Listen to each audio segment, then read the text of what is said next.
오늘 본문 오늘 본문은 겨자씨 비유와 누룩 비유입니다, 여러분. 이 비유에 대해서 좀 들어보셨죠?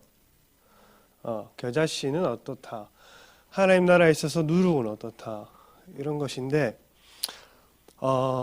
많은 비유를 풀이할 때에 이 겨자씨를 그저 교회 성장으로 봅니다.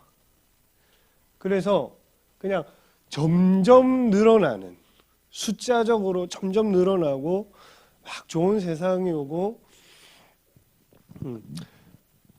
그렇게 이제 점진적으로 성과를 막 보는 이제 교회 성장 쪽으로 보는데, 그렇지는 않습니다. 그것을 그렇게 풀어버리면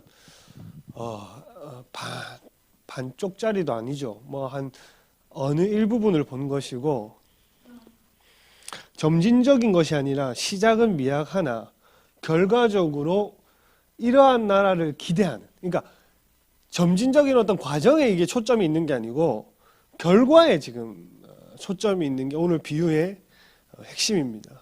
그 과정에는 성장이 아니라 핍박이 있습니다. 그 과정에는 숫자가 불어나는 게 아니라 박해가 있어요. 그래서 그 뒤에 구절에 보면 22절부터 보면 좁은 길과 좁은 문이 나오는 겁니다. 넓은 문과 넓은 길이 나오는 것처럼. 무슨 말인지 이해가 어느 정도 가시겠죠? 근데 본문을 보면서 조금 나아가도록 하겠습니다. 18절 한번 읽어보도록 하겠습니다. 시작.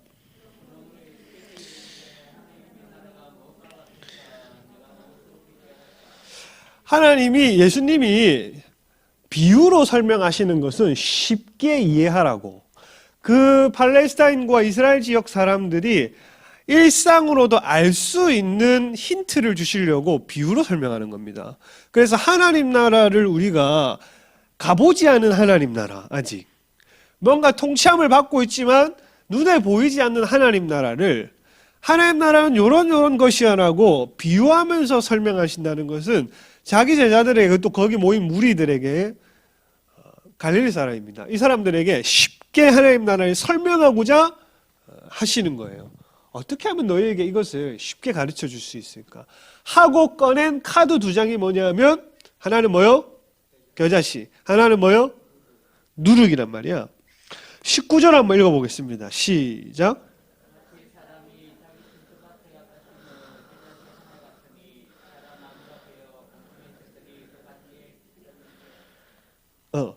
여러분, 겨자씨를 봅시다. 겨자씨. 내가 겨자씨 사진을 하나 준비했는데 이거 띄울 수 있나요? 유튜브 라이브로도 송출이 되나? 앞에 내 처음 장면, 요게 겨자나무야. 이게 작게 자라면 한 1.9m, 한 2m 정도 자랍니다. 근데 많게 자라면 이스라엘 지역에서 자라는 겨자는 한 3m 정도 자라요. 아주 크게 자라는 건 4m 가까이. 근데 보통 3m입니다. 그러니까 요거를 참새 정도는 앉을 수 있는 나무로 자랍니다. 그래서 나중에 이제 나무에 깃들인다 이렇게 되는 거예요. 옆에 겨자씨가 보면 딱 봐도 이제 작은 거를 크게 지금 확대한 것 같죠? 근데 이제 어떤 사람들이 그래요. 아니, 겨자씨가 세상에서 제일 작은 씨가 아닌데 예수님이 마태복음과 마가복음에 보면 가장 작은 씨로 돼, 이렇게 되어 있단 말이야. 그래서 성경에 모순이 있는 것 같고 권위가 떨어지는 것 보이기도 합니다.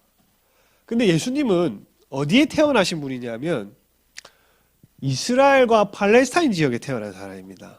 그죠? 하나님이 이 세상의 모든 걸 만들었는데 세상에 겨자씨 하나가 작은지 더 작은 씨가 있는지 그거 하나 모르실까?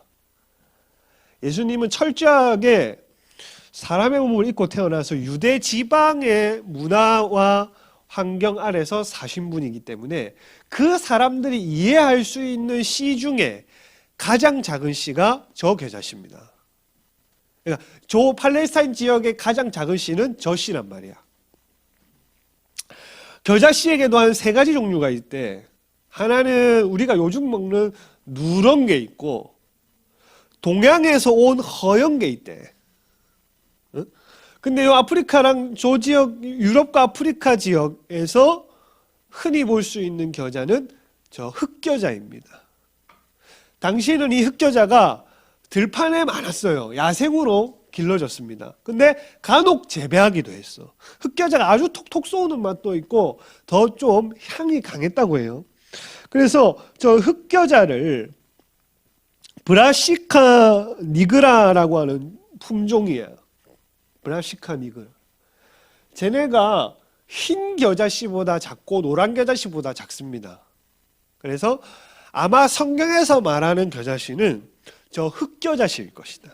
1mm가 채 되지 않아요.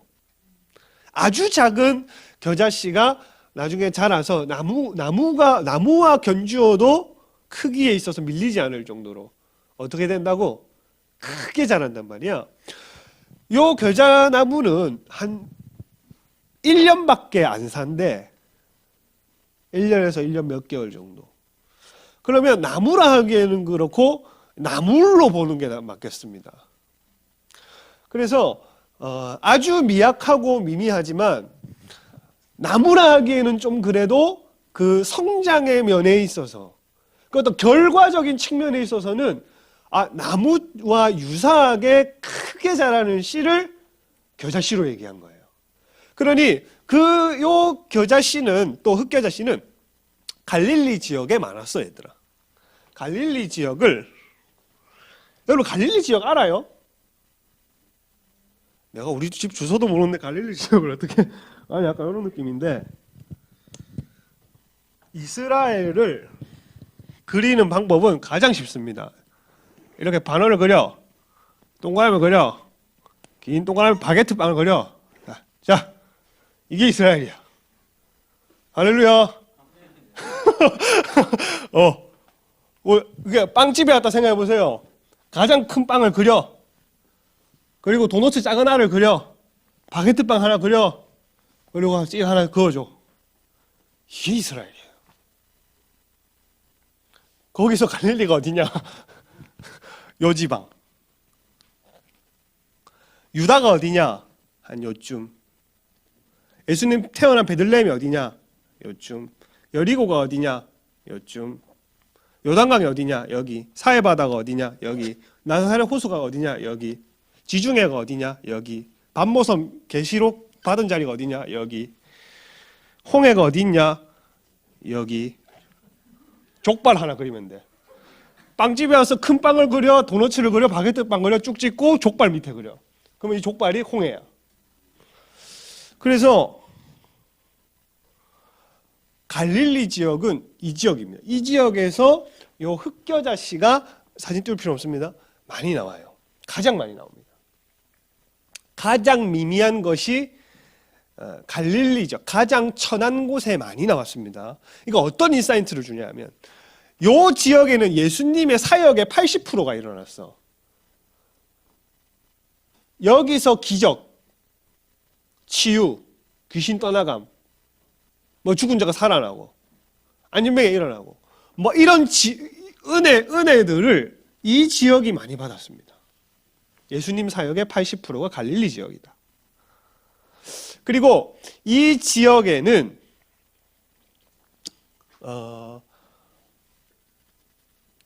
은혜를 많이 받았을 뿐 아니라 이 지역 사람들은 상대적으로 멸시를 받은 지역이에요. 이렇게 나누면 어떻게 되는지 알아? 이스라엘 나라가? 여기가 북이스라엘이 되는 거야. 여기가 남유다가 되는 거야. 우리나라의 남한, 북한이 갈라진 거랑 비슷하죠. 우상성기다가 갈라졌어요. 우리나라도 일제 때에 일본 우상성기다가 쪼개진 거 아니야, 우리나라가.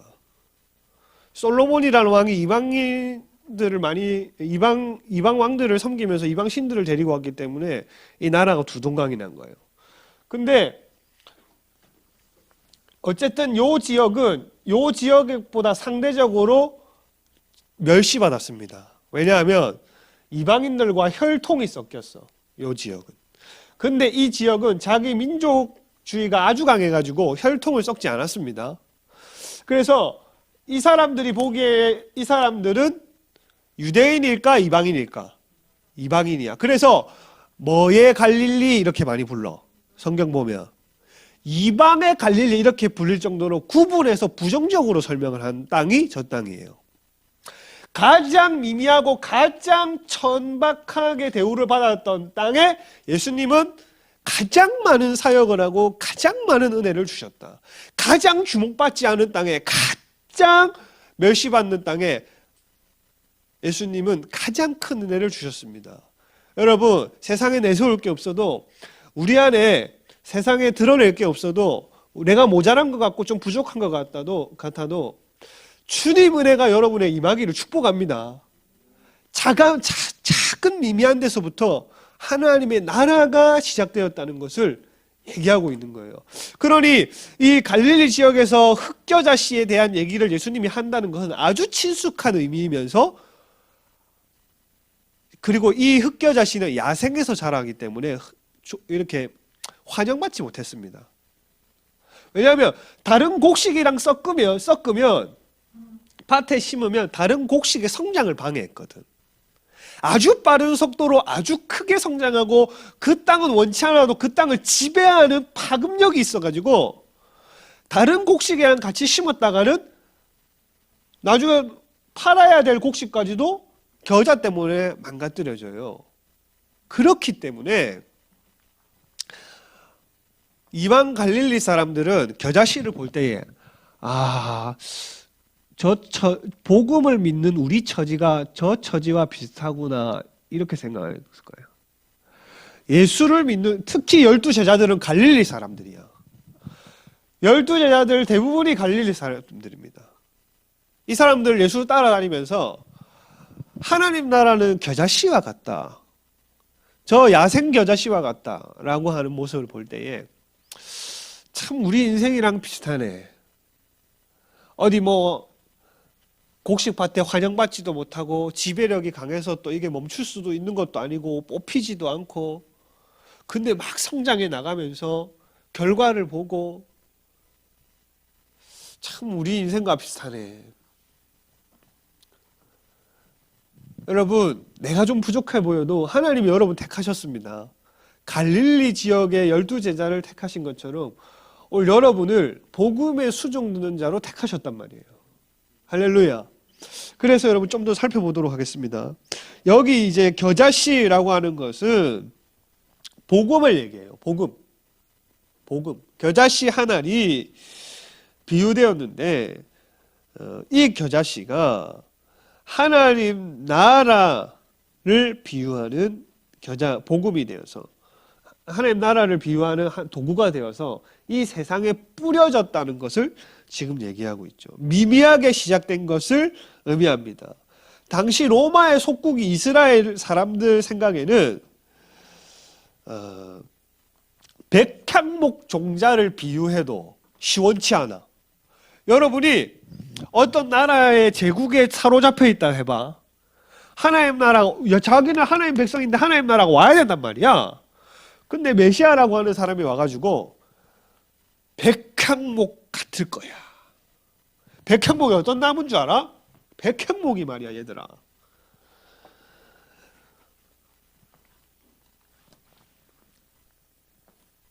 그냥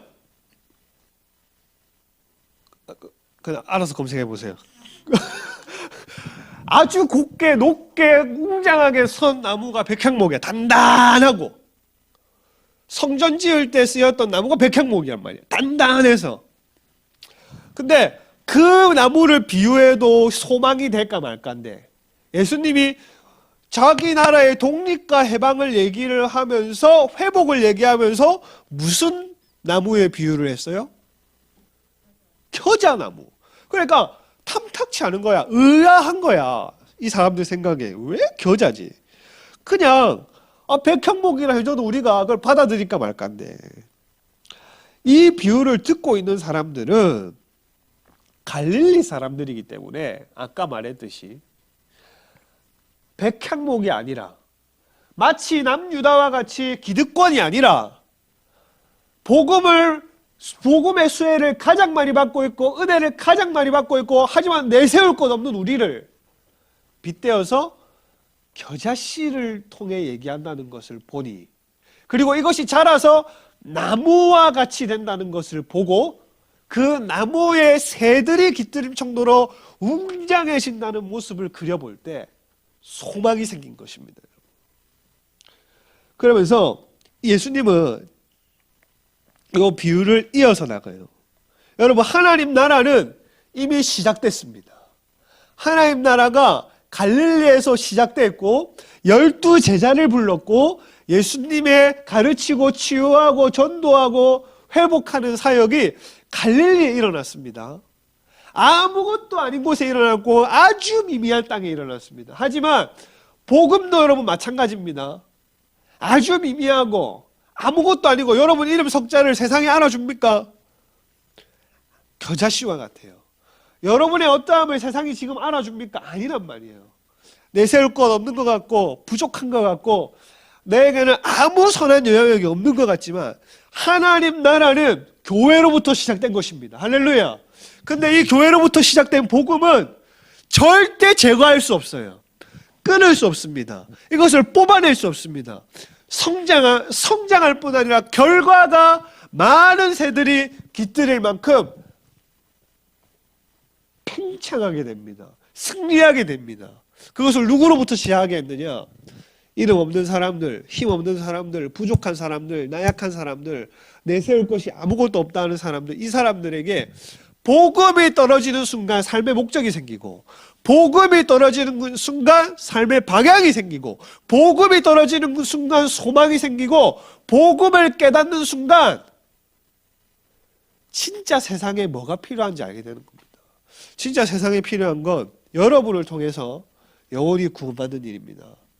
진짜 세상이 필요한 건 여러분을 통해서 많은 사람들이 하나님 나라로 돌아오는 것입니다.